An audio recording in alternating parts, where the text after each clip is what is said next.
This is the STV News at 1, live across Scotland. Confidence boost for jobs in the Scottish oil and gas industry.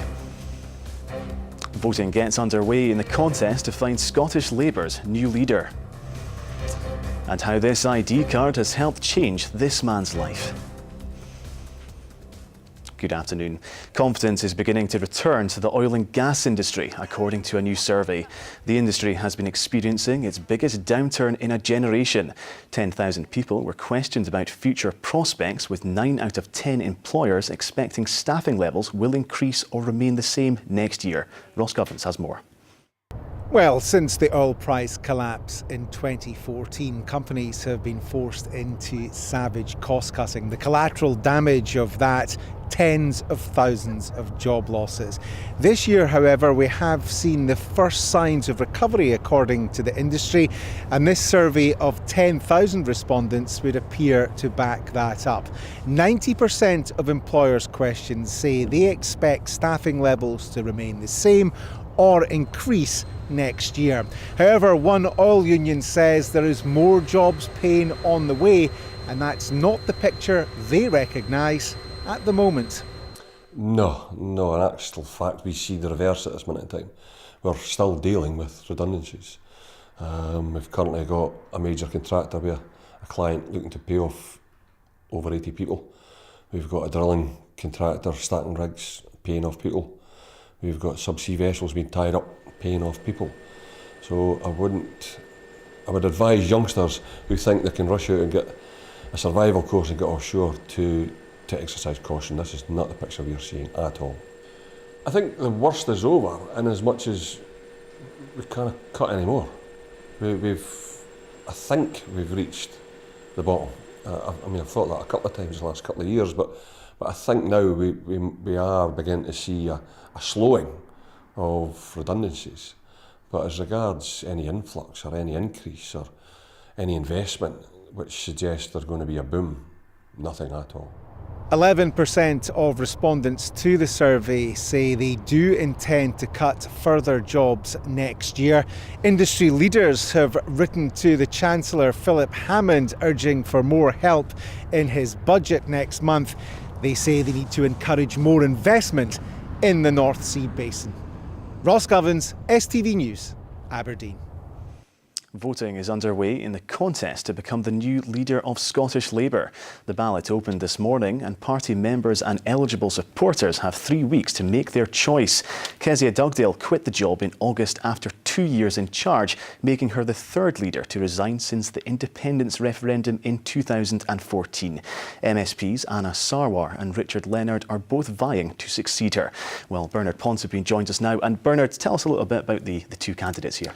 Well, let's start with Anna Sarwar, because he's the candidate with the higher public profile. He was a Member of Parliament in Glasgow. He lost his seat in that SNP landslide back in 2015. He's a former deputy leader of the Scottish Party, so he's very well known among the Labour Party members. He has been described in this election as the moderate candidate. Now, Richard Leonard's a pretty new kid on the block in terms of a public profile. He was simply elected on the West of Scotland list at the last Holyrood election. But, you know, he has political activity going back over 30 years, a former trade union official, someone who's very well known in Labour circles, even if his public profile is not as high as that of Anas Sarwar. He is widely regarded as the candidate of the left in this election.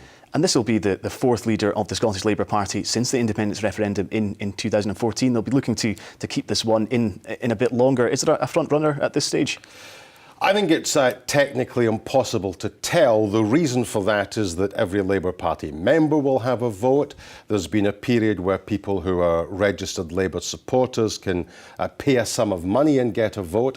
And there are Labour supporters within the trade union movement who can be signed up. Now, that amounts to tens of thousands of members in terms of the electorate. No commentator, despite what they will tell you, can actually predict what all of these members will do.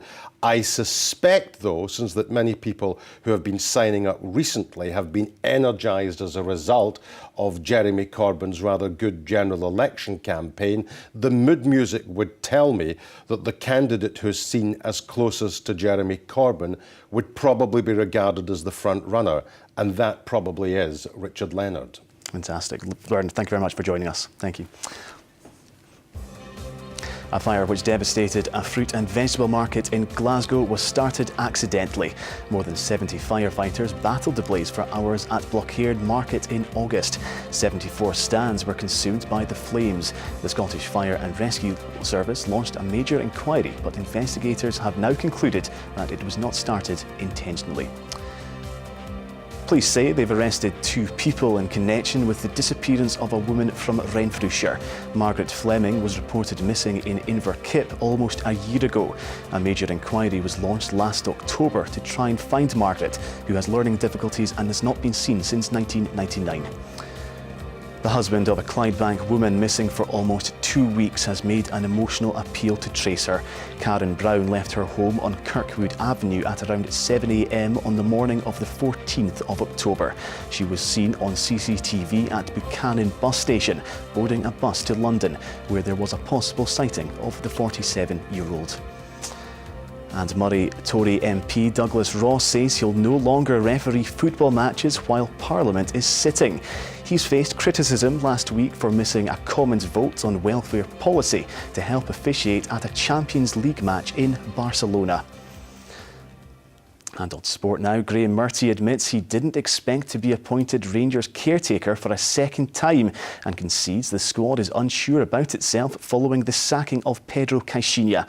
Well, we go now live now to Raman Bardwaj, who's at the Rangers training centre. Raman.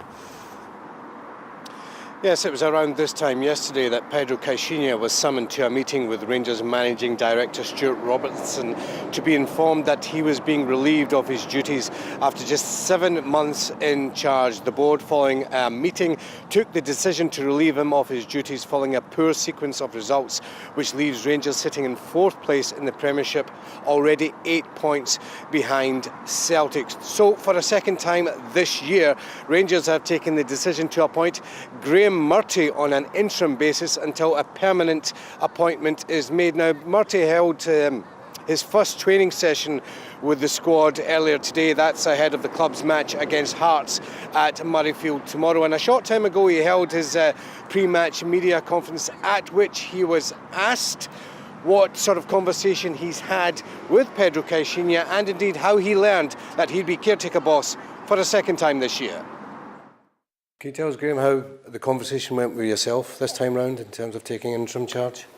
Very similar to previously. Stuart asked me if I would step up and step forward.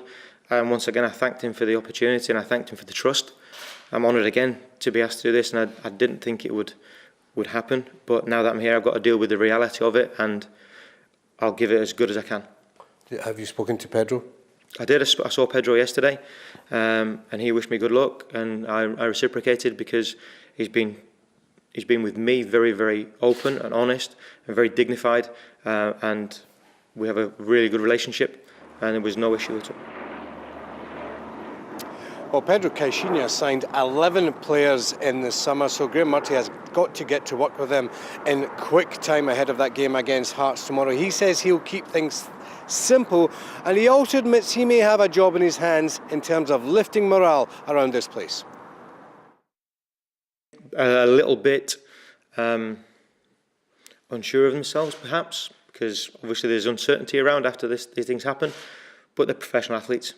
They know that they're going to be judged on their performance, and they know that people in football are going to be looking for a reaction, so they'll be ready come game time.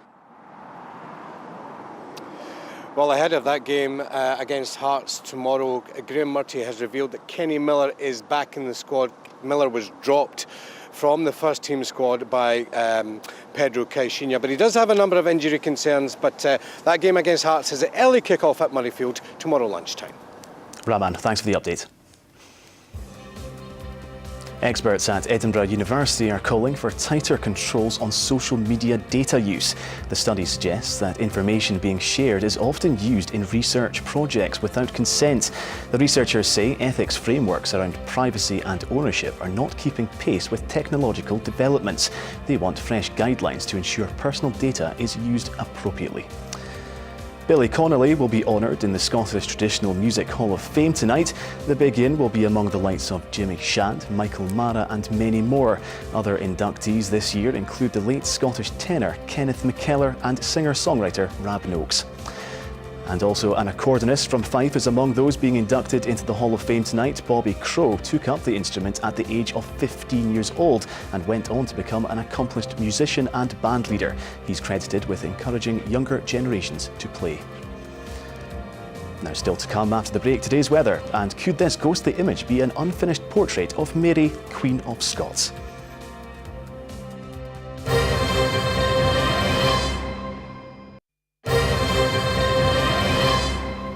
Welcome back. You're watching the STV News at 1 all across Scotland. A reminder of today's main news headlines. Confidence is beginning to return to the oil and gas industry, according to a new survey, with employers expecting staffing levels to increase or remain the same next year. And voting is underway in the contest to find a new leader for Scottish Labour.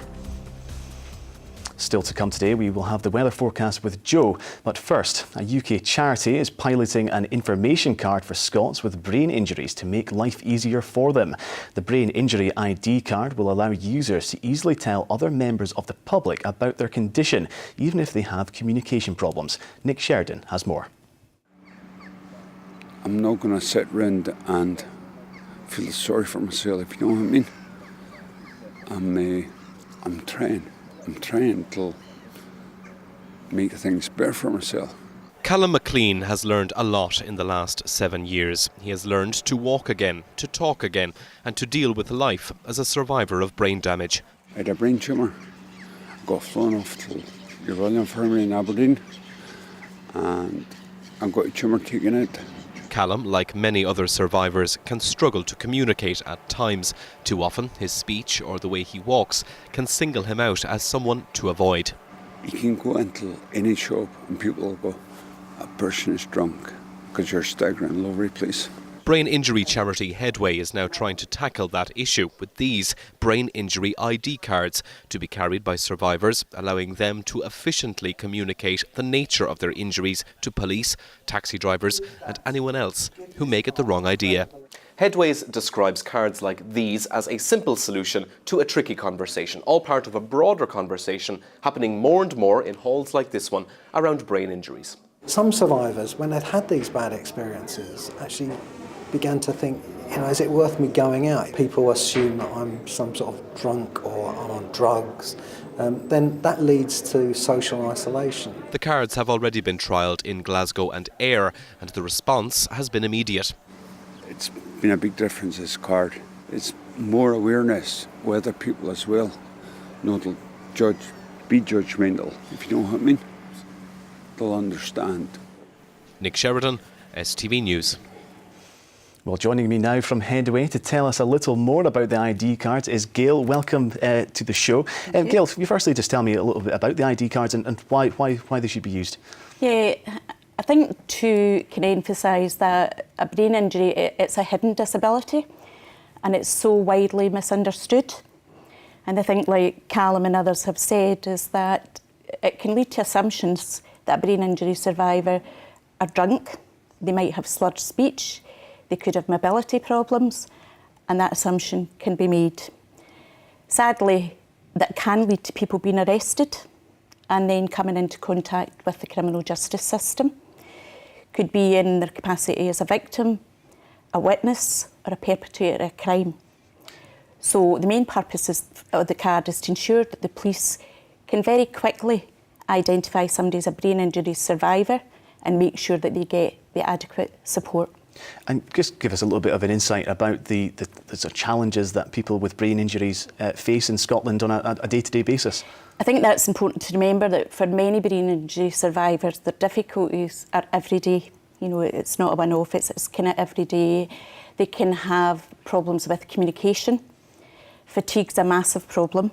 If they get themselves into a difficult situation, they can struggle with that. You know, they don't have as good problem solving skills as the rest of us do.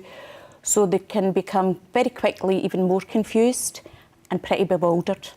And for people that don't know much about brain injuries and know how to deal with it, like what should those people be mindful of when dealing with people with brain injuries? I think for me the first thing would be don't make an assumption. The card is very unique and it's very personal to every card holder. It lists 4 symptoms or 4 effects that their brain injury has on them. So I would ask somebody, you know, to kind of read the card and see what the 4 personal difficulties are and then respond appropriately. So how will the card actually be used? Will it be on show? Will people just be No, able to... I think, no, it's a very discreet card. It will be carried in somebody's pocket, in their wallet. And the good thing, it allows the brain injury survivor, they will use the card when they feel it's appropriate. Do you think in Scotland there's a stigma or a taboo around brain injuries, and do people just need to get talking a little bit more about it so it becomes a more normal thing? Absolutely. I think because for most people it's such a hidden disability. It's not something that you immediately see. It's extremely complex. And I think the more we can raise awareness of the effects of brain injury, then the better it can be for our brain injury survivors. Gail, thank you so much for joining us on Thank you. STV News at 1. Thank you. An unfinished portrait of Mary, Queen of Scots, is believed to have been found hidden beneath a 16th century painting during a major research project. The image of a woman, which experts say has compelling similarities to other depictions of the Queen, was discovered after another painting was x-rayed. Well, from the Scottish National Portrait Gallery, here's Craig Miller. Now this is a dramatic discovery. What's been found is a ghostly image of one of Scotland's most controversial historical figures, Mary, Queen of Scots. Now she was forced to abdicate in 1567 and then she was imprisoned for many years by her first cousin, Queen Elizabeth I, before being executed in 1587. Now to tell me more about this discovery is Dr. Caroline Ray. Now you found this picture under another picture, didn't you? Yes, that's right. So I was examining this portrait here of Sir John Maitland in the lab, and one of the techniques we used was X-radiography or X-ray. So I was developing a test X-ray plate down in the lab, and as I was rinsing it off, I realised that the face I saw was not the face I was expecting. It was the face of a woman. And my first thought was, have I developed the wrong plate? But as we developed the test plates for the whole painting, it became clear that this was potentially a portrait of Mary, Queen of Scots. And do you think it is? I definitely do. It's got a lot of similar characteristics. Mary had quite a distinctive face. She was known as a real beauty in her day. She had a very high forehead. She had a distinctive mouth with thin lips, quite a long nose with a dip at the end. So the face is very characteristic. Also, she's wearing a French cap, sort of white cap that you see in many portraits of Mary. And her costume and the way that she's holding her right hand as though she's about to hold a pendant is also very similar to several extant portraits of Mary, such as the double portrait in Blair Castle. Why would it be hidden? Well, that's a very interesting question, and if we look back at the portrait of Maitland, we can see that it's inscribed 1589, and Mary, of course, was executed in 1587. Now, Mary was quite a controversial figure, as you noted, in Scotland. She kind of divided the country. She was implicated in the murder of her own first husband, Lord Darnley, forced to abdicate the throne, then imprisoned in England, where she sought sanctuary. By this time, she was exposed as being involved in a Catholic plot with Spain to overthrow Elizabeth I. And remembering that Scotland was also a Protestant country with a Protestant monarch, to have openly displayed a portrait of Mary at this time would have been very dangerous indeed. And there aren't very many portraits of her anyway. That's very true. And I think that quite possibly there were more portraits of Mary originally, but due to the fact that she was such a controversial figure and fell out of favour, it might be that more of them were covered over or destroyed during her lifetime. Dr. Ray, thank you very much. Well, both of these fascinating pictures will go on display to the public as from tomorrow. Now here's Joe with the weather forecast.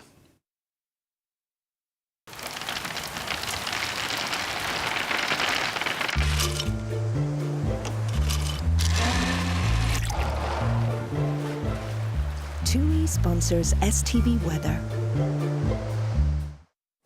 Hello, there's been some glorious weather around today, even though it's still feeling on the cool side. It's been blue skies and sunshine with a bit more cloud further north and a really brisk wind across the Northern Isles. Things stay like that through the afternoon. The temperatures perhaps up to around 11 or 12 Celsius, but we begin to see the clouds thickening up from the northwest, and that will later on bring a bit of damp weather across towards the Highlands. So eastern areas stay clear and dry for a time, allowing the temperatures to dip down into single figures. And then that cloud increases, the wind begins to pick up, and we're going to see damp weather coming in across western areas as we head into Saturday. Most of that's quite light and patchy and murky, but if you add on the wind, it will feel quite miserable.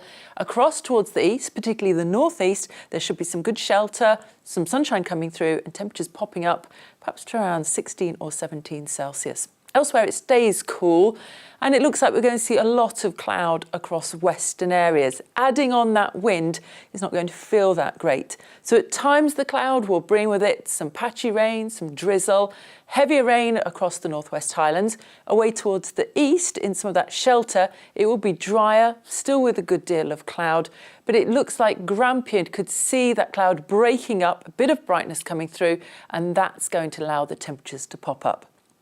So Saturday overall will be windy, with the wind coming in from the northwest, bringing the rain across western areas. By Sunday, the wind's going around towards the north. It's going to feel much colder. Could even be the odd sleety shower in the northeast. TUI sponsors STV Weather. And finally, the line-up for this year's Edinburgh Hogmanay celebrations has been unveiled. Acts include Rag and Bone Man and the Human League, with Scottish singer Nina Nesbitt and Scottish Album of the Year winners Sacred Paws. Well, that's all we have time for just now. There are bulletins every hour on the hour on STV2, and Hala will be here at 7 p.m. with the latest UK international news on STV News Tonight. Bye-bye for now.